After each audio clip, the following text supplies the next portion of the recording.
What's going on, YouTube? It is the AlphonZeus Team Gradelock. We are here with a standard deck profile featuring Megacolony, and here we have... Alright guys, so what's up here? Rogue from Team Exile here with this co-op operation, showing you guys my standard Megacolony deck profile. Is my main clan, and I wake up from my Vanguard dormancy, you know, once a year when Megacolony finally gets some support, whether it be shitty or not. So just gonna start off with this profile with obviously you need your protect gifts because Megacolony is a protect clan, and I heard somewhere that you have to play the same amount of protect gifts as the amount of grade 3s you have in your deck. I don't know if that's true. There's 10 here because I was playing 10, but it's too lazy to take out. So we're starting with the zeros. Obviously, you got your standard starter. It's a when you ride on it, you just draw a card. No more of that Forerunner stuff that you see in premium. Just ride on a draw card. All right. Okay. Trigger lineup. We got 4, 8 crits. I experimented with 6 a while ago, but being a control clan, you really crits kind of are the way you win. They kind of take you through the whole game. Crit pressure is what you need to close out games, especially if your opponent starts healing. I was playing 6 crits, 6 draws. The 6 draws were nice. I really like the 5k shield sometimes that the draws can provide, so you don't have to overguard. However, like I do like winning games, so 8 crits. I have to play 8 crits. Alrighty. I was drawing way too many of them, and then not having any left in the deck to win. So 4 draw triggers is very standard and standard. These new draw PGs. Draw trigger, it's perfect guard. You ditch it to make complete nullified attack. You guys already know. All right. Okay, and then your very standard 4 heals because I'm not a memer or Kagura. So I play the full heals. You gotta heal. At 20K? And it offers 20k shield. Yep. Just like, you know, Series 1G guards. And then we got my boy, my kind of like my win condition. I play 1 copy of this card. Basically, it's a grade 0, a 6k. When you play this card, it force rests itself. However, we do have a way to restand it, so it's okay. When he attacks, you triple his power. This includes the power given to him by his boost. So you add the booster, plus his power, plus any other power he gained during the turn, and you just grab your calculator and multiply times 3. Then he swings for that number. End of turn, he dies if he attacks. However, we do have a way to alleviate this. So this is our win con. I'm going to explain a little later if we have time as to why I play that over a certain other card. So our grade 1s, we play 12. 4 Machining Hornets, Vanguard Rearguard, AK, I think that's the standard number for most grade 1s now. AK on attack or boost, if that attack was directed out of Vanguard. If it hits, you check top 6 for a grade 3. If you did see it, it goes to your hand, obviously, and this goes into the soul. If you did not see it, this remains on the board wherever it is. So this card is really solid. It helps you get your grade 3s. The grade 3s and Megacolony work together, so you need to see them both. It's hard seeing one without the other. Alright. So you definitely want to search your grade 3s. Then we got 4 copies of Small Captain, Butterfly, Officer, 6k grade 1. On place, rest her, give a unit 10k, give a rear guard other than herself, 10k power. Then at the end of the turn, you throw that unit into the soul and you unflip 1 damage. Very important for soul charging, counter charging, helps you push for game. It actually helps you a lot in the mid game.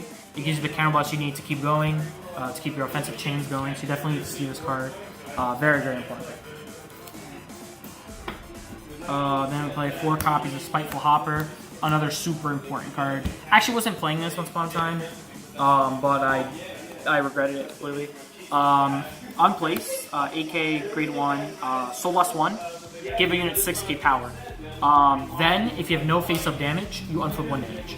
So this keeps your game going. It's fuel. That counter blasts ravenously. Definitely need this card. Also, the 6k is very, very important because Megacolony does not have the luxury of free power like Force clans for some reason, and Excel clans. So you need the 6k power to push in damage. You got it. Alright, so to our grade 2s, play a very weird grade 2 lineup.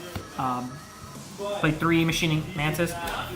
Okay. In a different world, if Megacolony had more convenient unflipping, because this only works if you're out of Counterblast for the unflip, and she only works at the end of the turn.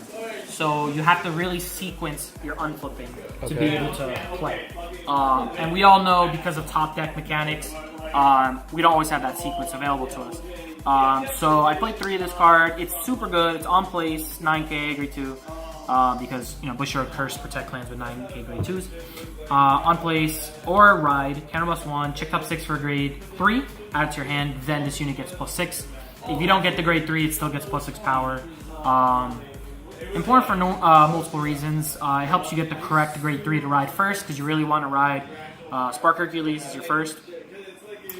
Keeps the game moving. You need to keep seeing 3s to continue playing the game. Okay. But unfortunately, because it is a Counterblast, and it does not refund if you miss it, if you miss the grade 3, sometimes you can't even afford to use this Counterblast, and multiple copies can just sit in your hand, and you really can't use them. So that's why we only play 3. I played 2 copies of Nasty Smog. This card's a Column Disruptor, basically 9k, grade 2. All of your opponent's units in the same column as this card can't intercept, and then the opposing back row unit in the same column does not restand at the beginning of your turn. So this is just some disruption. It's a 2-of, you don't really need to see it. If you see it, then you just sneak it in your plays to add a little bit of disruption, so that not only are you pushing for damage, but when it comes to your, he can't intercept with the unit. So when you give him -5k with Hercules, which I will explain later, they can't get rid of that unit conveniently. They can't intercept with it. They lose out on 5k shield, which is a big deal. And then also the unit in the back row and the opposing thing doesn't restand, so they lose out on a booster. Meaning your opponent has to commit a lot more cards to the board in order to keep their momentum. So it's a momentum disruptor. I really like the card. I played 3 copies of Water Gang.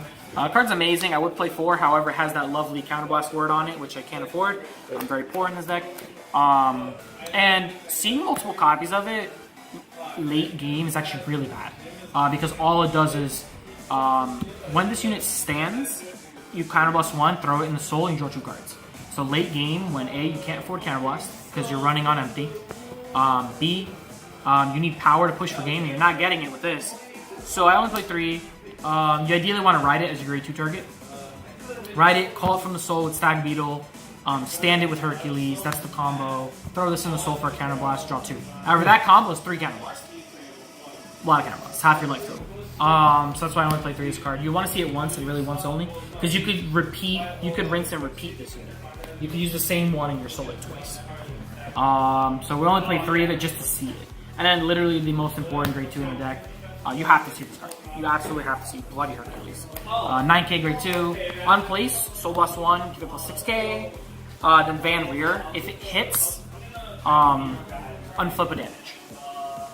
If it hits anything, Van or Rear. Oh. So super important card to keep your momentum going. This is the only, I guess I could say, convenient counter charge you have, but it has to hit. And your opponent can interrupt your plays just by guarding him. So, but it's just very important because he swings for power and he counter charges. Super, super. It's subpar. In terms of Megacolony units, it's amazing. But when you compare this to all the other grade 2s that kind of exist in the game so far and what they do for their clan, Kane, things like that, it's subpar. I wish it was on attack. Soul Blast 1 get +6k. That would have made this card amazing, because throughout the entire game, you can potentially always have a 15k attacker. But it's on play, so it's once and once only. And that's the only thing that's subpar with the card. But besides that, you need to see it. So next, so these 2 grade 4s, I want to talk about them together because they literally are peanut butter and jelly. Salt and pepper, however you want to call it. The 3 Gs. You need to see them together. They made Megacolony's grade 3s. You need to play them together. As I just said like 3 times, I apologize. You want to write this, and you want to call this as your rigor. Alright. That's how this works. So the combo is, and to try to get to this, we have our 2 grade 3 searchers, our grade 1 and our grade 2. The way we want to get to this is, you ride this, you have like 2 or 3 counterblasts up, you call this, you call 2 units out of your soul at rest, and then he restands your whole board. So I will explain further. So Spark Hercules has Protect Gift, so does Stag, meaning when you ride them, you grab a Protect Gift, which is a PG, essentially, with no grade. so it gets over grade-based guard restriction. It has once per turn, counter plus 2. You restand all of your units, whether they're at rest or not. They just stand. All your units except your Vanguard get 5k power, and all of your opponent's units, including their Vanguard, lose 5k power until the end of your opponent's next turn. So it's this is the way you push. They purposely made Megacolony to not gain a ridiculous amount of power, gain any power whatsoever, unlike we see with Grand Blue and some other Protect clans, because of this guy. Because he buffs your whole board 5k and he negs your opponent 5k, meaning it's a total of 10k to each unit, give or take. But it costs 2 Counterblast, which is, we all know 2 Counterblast costs are super, super hefty. Other scale is Act. Once per turn, you grab one of your rear guards, you stuff it in the soul underneath. It can't be a grade 3, unfortunately, and he gets 5k for each of your opponent's units at rest. So very strong card. Now in tandem, this works with him. So he is a grade 3 with the Protect gift, obviously. On ride or call, 2 units underneath, up to 2, call out of the soul at rest. If he's on Vanguard Circle, he gets the combined power of both units called. So you call 2 rear guards out of you ride this, call 2 units out of the soul with this on rear guard circle, call this, and let's say this. If you call this, you could Soul Blast 1 to give you 6k, because it is in one place, so from the soul it counts. And then you Counterblast 2 with this, restand all of your units, give them 5k, give your opponent's minus 5k, and then Counterblast a third to draw 2 cards. So that's like the combo, but like I said, it's 3 Counterblasts, and you really have to play it properly. This deck definitely takes skill, just because the support was kind of subpar. They kind of forced us in a corner. You have to play the deck in a very particular way. It needs a devoted pilot. You have to play the deck a lot to kind of win. The only other combo that I was going to talk about was this unit with this unit. Okay, so what do we have here? So this says so basically, let's say you call this from your hand or the soul with this. You use this ability, Counterblast 2, you restand this unit, so now it has the ability to attack, gains 5k power. I've actually gotten this card to 168,000 in the game, because it counts as booster, and I did check 2 triggers. And then, so basically, but it retires itself at the end phase. So when you call this unit from your hand, you rest it, you give this unit 10k, at the end of the turn, it shoves this into the soul and you unflip the damage. So instead of losing out on this card completely, it goes in the soul, and then later, you can call it out again with this. And you can rinse and repeat the combo if you have the Counterblast. So I play that as my win con, as an alternative to a very popular grade 3 right now. I don't play grade 3s because you can't really afford. Yeah. I know we have grade 3 searchers, but there's nothing like a handful of grade 3s that you can't guard with. I don't play this. It's a waterfall clone essentially, but you have to Soul Blast a grade 3 and discard 2 cards. So what happens?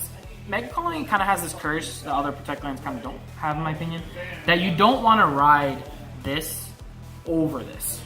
So once you have this established, you want to stay on this. The minute you do this and you never see a copy of this, it becomes really hard to re-ride grade 3s. Gotcha. To keep accumulating gifts. To play this card optimally, you need to have re-rode at least 1 time. So let's say you rode this once, and all you see is this for the rest of the game. You never see another copy. You damage check these. You're forced to, let's say, PG with it. Otherwise, you lose, or some scenario like that. This never goes off. You can't Soul Blast the grade 3. There's a lot of Soul Blasting in the deck. They'll force you to Soul Blast other units that you want to call out with this skill. Yeah. So you have to choose: do I keep the grade 3 under the soul for this, or do I get rid of the grade 2s and ones that I need combo pieces for this?